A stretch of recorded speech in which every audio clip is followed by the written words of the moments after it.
أولئك الذين اشتروا الضلالة بالهدى فما ربحت تجارتهم وما كانوا مهتدين۔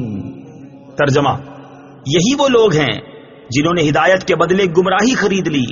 تو ان کی تجارت نے کوئی نفع نہ دیا، اور یہ لوگ راہ جانتے ہی نہیں تھے۔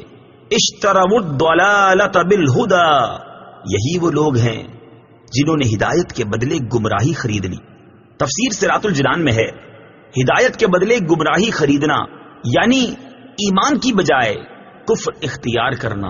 نہایت خسارے اور گھاٹے کا سودا ہے۔ یہ آیت یا تو ان لوگوں کے بارے میں نازل ہوئی جو ایمان لانے کے بعد کافر ہو گئے، یا یہودیوں کے بارے میں نازل ہوئی جو پہلے تو حضور پرنور صلی اللہ تعالی علیہ وسلم پر ایمان رکھتے تھے، مگر جب حضور اقدس صلی اللہ تعالی علیہ وسلم کی تشریف آوری ہوئی تو منکر ہو گئے۔ یا یہ آیت تمام کفار کے بارے میں نازل ہوئی اس طور پر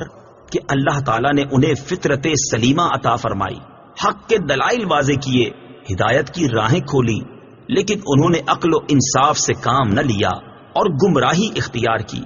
تو وہ سب سے زیادہ نقصان اٹھانے والے تاجر ہیں کہ انہوں نے نفع ہی نہیں بلکہ اصل سرمایہ بھی تباہ کر لیا۔